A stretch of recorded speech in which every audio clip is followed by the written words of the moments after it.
White House. Weisha, good morning. Tell us a little bit about the reception that the Prime Minister will be getting at the White House.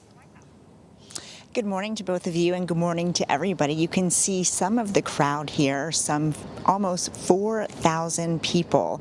That includes staffers from the embassy, from the White House, friends and family that are here to greet the Prime Minister as he makes his way for his official visit here at the White House, meeting with President Biden. And so this is a very warm reception, as is any with a formal state visit. And this is only the fourth time that President Biden has had an official state visit. So it really speaks to the importance of the relationship and the way in which he views Australia as a critical ally. So it is a jam-packed day, as you briefly mentioned, but these two leaders will have a host of meetings today before hosting a joint press conference later this afternoon. Of course, we will have full coverage of that as well. So some people may wonder about the timing for something like this. All eyes have been focused on the Israel-Hamas conflict. The president was there. We can see the Secretary of State there. So there's a number of people who are in the crowd right now whose primary focus for the past couple of weeks has been what's happening in the Middle East. So Can you talk a little bit about why now for the state dinner? Well, these state dinners are planned well in advance, and it would not be in the interest of the White House to change the schedule for anybody because of the details that go into this and the fact that two delegations have to coordinate. Not to mention the fact that the White House says this is the time to have this meeting because it's not only about what's happening in the Middle East, but this really speaks to the America's positioning in the entire world, especially as we look to would-be aggressors, namely China. And of course, Australia is a key ally in building up security in the Indo-Pacific region. And so the White House says, look, the president has been focused on the conflict in Israel and Gaza, but he also has to focus on his other work and look to the future and make sure that these relationships are more than stable, but very strong. In fact, these two will be talking about several security issues, including the United States supplying submarines to Australia, including building infrastructure under the water in terms of new technology and cable. So there's a lot at stake here, and that is why, even though the war is unfolding, this was still a very important visit. Yeah, they're just about to play the national anthem, so we're going to dip into this.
All right. We expect to hear from the Prime Minister shortly, but Weijia Jiang has been sort of standing by for us, guiding us through this special state visit of the Australian Prime Minister. And Weijia, you had been talking earlier about how Australia is a member of what they call the Quad, which is a four-nation, for lack of an organization isn't the right word, but I guess coalition that includes America, Australia, India, and Japan, focused on limiting the influence and threats that may be coming from Beijing. Can you talk a little bit more about what the Quad has been working on? You're absolutely right. That's exactly it. They have a shared interest in curbing any of Beijing's aggression, and so they have been working closely together. In fact, they were supposed to be meeting over the summer after the G7 summit, which the president attended.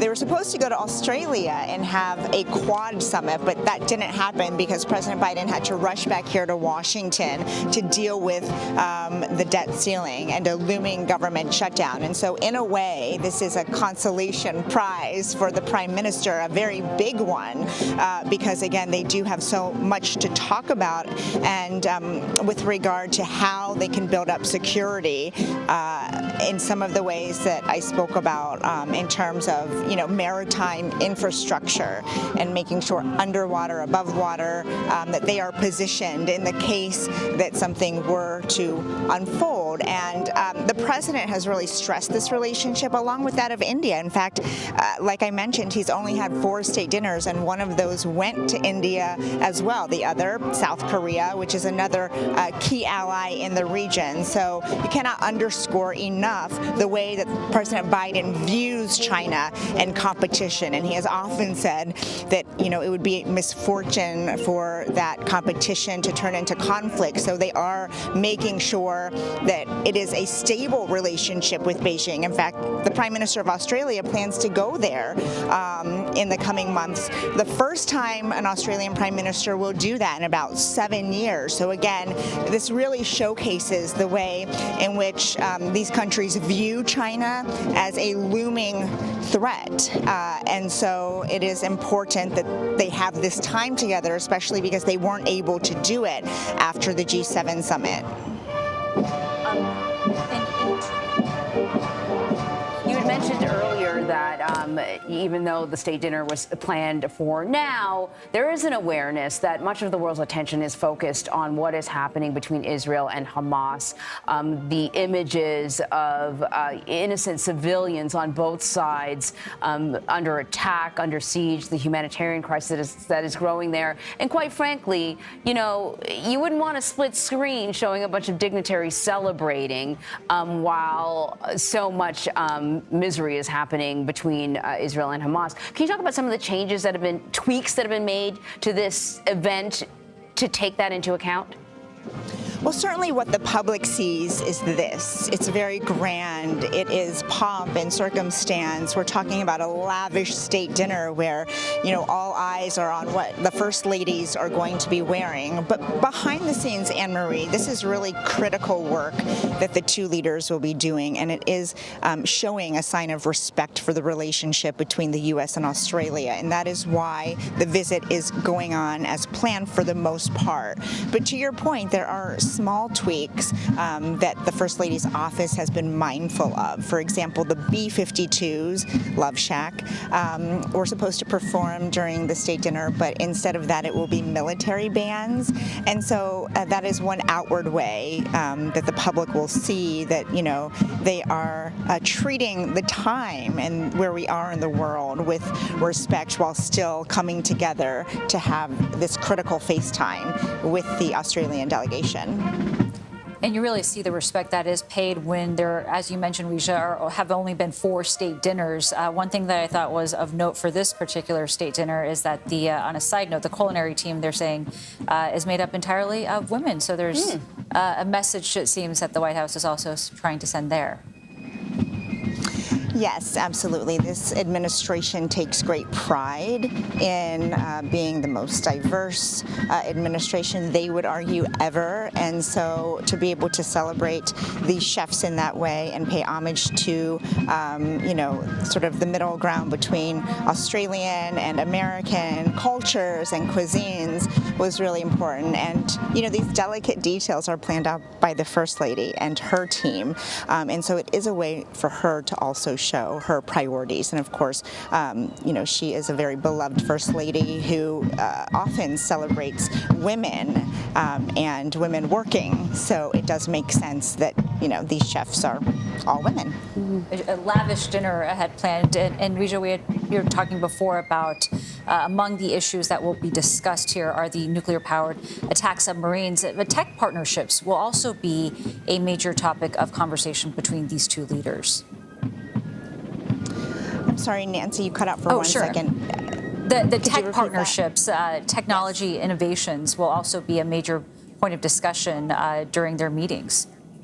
Absolutely, because technology continues to evolve. And when you think about what is needed for any kind of defense strategy, you have to incorporate technology. And so when we're talking about building cables in the ocean and building, communications not only above ground but underground, it really takes a lot of coordination. And that is why a big portion of these meetings will be dedicated to talking about different ways that they can expand upon that. But I think it also showcases the fact that, this is not only about the Indo-Pacific region. We surely expect both leaders here to talk about the conflict in Israel. And in fact, on that note, President Biden is about to begin remarks. Distinguished guest and all of Australia out in the lawn. Welcome. Welcome and good morning, or as you would say, good day. It's an honor to welcome you all to the White House as we celebrate the enduring alliance between Australia and the United States. An alliance that's marked by imagination, ingenuity, and innovation. Nearly 55 years ago, American astronauts took humanity's first step on the moon. They sent a message forever etched in history. Quote, "That's one small step for man and one giant step for mankind." But the only reason anyone down on Earth saw this feat or heard those immortal words was thanks to a team of Australian engineers. As dawn broke at NASA Station, just outside of Canberra, they aimed a radio telescope toward the heavens, captured the lone voice among all the stars, and shared it with millions of people watching breathlessly all around the world. Ladies and gentlemen, Mr. Prime Minister, today, Australia and the United States continue to stand together, continue to innovate, to push back the bounds that had been in our way, and make a giant step toward what could be, to race undaunted toward a future we know is possible if we work together. Because time and time again, we've seen what America and Australia can do when we stand as one. We saw it during World War I, when our troops helped turn the tide of war on the Western Front. We saw it during World War II, when we fought the forces of fascism side by side in the Pacific, cementing a mateship between our people. And we saw it again during the war against terror, when Australia invoked the Anthems Treaty for the first time to stand with the United States after we were attacked on 9/11. And we'll never forget those brave Australians and Americans who, generation after generation, gave their lives to give us a better world. We'll never forget our obligation to them to keep upholding the democratic values for which they gave their lives, to keep forging a better future for generations to come. Together, Australia and America are meeting that obligation. As two proud Pacific nations, we're ensuring the Indo-Pacific remains free, open, and prosperous and secure, including through our historic AUKUS partnership with the United Kingdom. We're building stronger economies where no one fears coercion and everyone, as you say down under, gets a fair go. Together, we're standing with Israel against Hamas terrorism. We're standing with Ukraine against Putin's tyranny. And we're providing and proving that democracy can deliver on the challenges that matter most to people's lives, from climate change to cancer. And today, we're fueling the spark of innovation that has long burned in the hearts of Aussies and Americans. Innovation that will help uplift people in the Indo-Pacific and all around the world. Innovation that took us to the moon will take us further in the years ahead. Mr. Prime Minister, the alliance between Australia and the United States has never been more important than it is today. And we have never been more committed than we are today. Australia and America stand ready to do the hard work, the historic work, to tackle the challenges we face. Ready to take a giant leap together toward a better future. One of greater opportunity, dignity, security, and liberty. For Americans, for Australians, for all. May God bless our alliance, and may God protect our troops. And now it's my great honor to introduce Prime Minister Albanese, and I'm honored to invite you to say a few words. Thank you.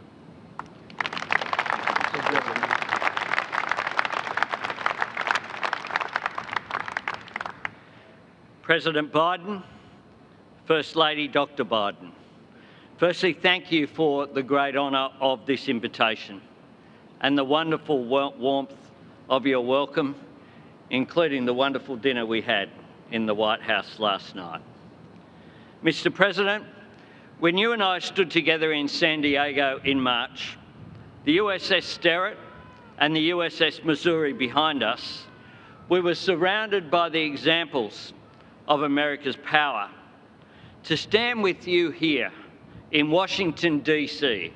is to witness the power of America's example, the ideas and ideals that your great democracy was built on, the self-evident truths that every American generation strives to give deeper meaning, and the peace and freedom that America seeks to defend around the globe. The principle that every country, large and small, should be able to seek to shape its own destiny and secure its own future, where the sovereignty of every nation is respected and the dignity and liberty of every individual is recognised, where peace is secured not by fear of force or strength of arms alone, but through the collective commitment and the shared responsibility of the international community. This is at the heart of our alliance, the soul of our partnership, not a pact against a common enemy, a pledge to a common cause, a shared belief that freedom, peace and equality are not just American ideals or Australian values, they belong to all humankind.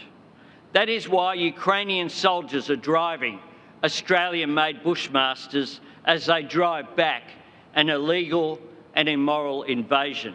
And it is why all Australians condemn the atrocities, terror and pitiless brutality of Hamas. And Mr. President, we applaud the personal resolve you have brought to this troubled part of the world. You have spoken with moral clarity and you have stood up for a simple principle, the principle that every innocent life matters, Israeli and Palestinian, and that in every conflict, every effort must be made to protect civilians. American leadership is indispensable, but it is not inevitable. It takes a leader to deliver it. It takes wisdom to show empathy, courage to provide humanitarian assistance, and true leadership to seek peace, because protecting innocent people is not a show of weakness, it is a measure of strength. Mr. President, our nation's steadfast alliance has grown and thrived through 15 of my predecessors and 13 of yours. In Australian public life, it meets the #1 measure of a great idea. Both political parties try and claim credit for it.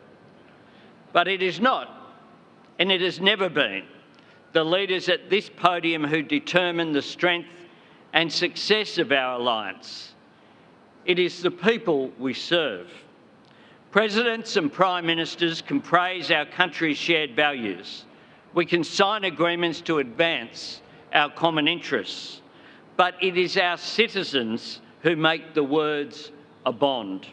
It is our people whose courage and ambition, hard work and aspiration give life and weight to all we share and all we strive for. Sometimes we casually refer to average Americans or everyday Australians, but what they do every day is anything but average. It is our people making the breakthroughs that are seeing Australia and the United States cooperate in new technology like never before, from quantum computing and medical science to agriculture and defence. It's our people driving unprecedented collaboration in our creative industries, in art and film and music, from Barbie to Bluey. It is our people partnering to unlock the possibilities of clean energy and critical minerals. The third pillar, the new pillar of our alliance, a plan for both our nations to seize the transformative economic opportunities of clean energy, and a plan to help every nation meet the global challenge of climate change. It is our people who will train together, side by side, to service the next generation of our submarines and defence technology. And it is our people that we honour when we remember the generations of Australians and Americans who have fought and fallen together. Our veterans and all those who have given the cause of peace their last full measure of devotion. And Mr. President, in reflecting on this century of service, I'm reminded of a sentiment that you have shared before from an American soldier talking about his time in Iraq. And that sentiment was this: you know, when there's an Australian with you, they'll always have your back. A generous thought from a man of courage and character, Major Beau Biden. Mr. President, you have known far more than life's ordinary share of loss and grief. And you have been called to serve at a time when sadness and strife have cast a long shadow on our world. You understand that the task for all of us is to draw on the strength that hope instills, to look to the future, not just with optimism for better days, but with the determination to build a better world. And while we do indeed face testing times, our friendship is tried and tested. Our people are up for the challenge. Our alliance has been shaped by history, and it is ready to shape the future. So, with optimism and with determination, let us pledge to make this a time when hope and history rhyme. Let us write the next chapter in our alliance together. I thank you, Mr. President. Very generous. And besides,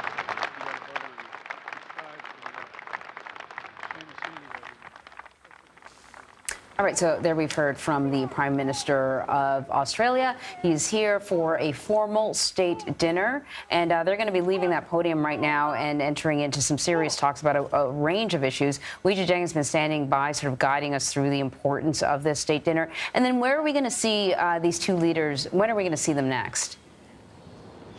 Well, after they have meetings all morning, there is a joint press conference scheduled for 12:30 in the White House Rose Garden, and that is when they will each take questions both from the American press as well as the Australian press corps that is traveling here with the Prime Minister. And you have to imagine that some of those questions will be about the conflict that we are seeing in Israel and Gaza, which both leaders talked about during their opening remarks here during the formal arrival. And so I found that this was an incredibly moving speech, especially by the Prime Minister, as they both reflected on the longstanding relationship between the U.S. and Australia. But the Prime Minister made it very personal.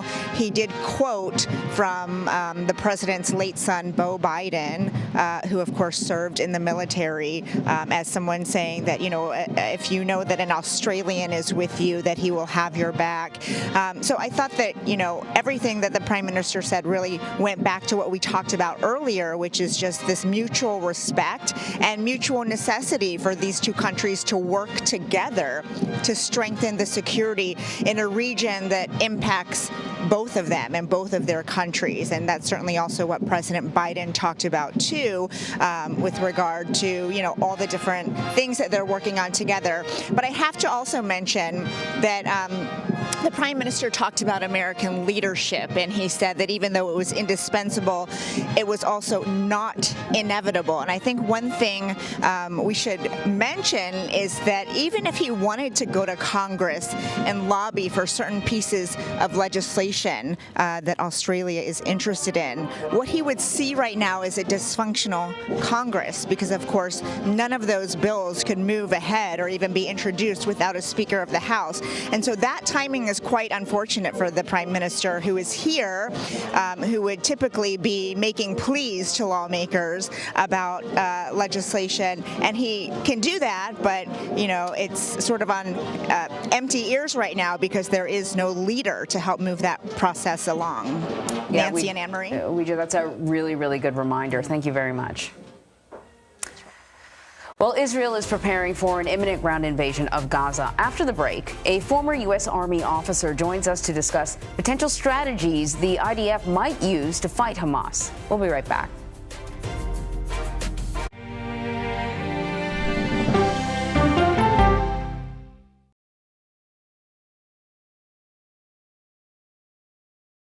Well, let me start with this.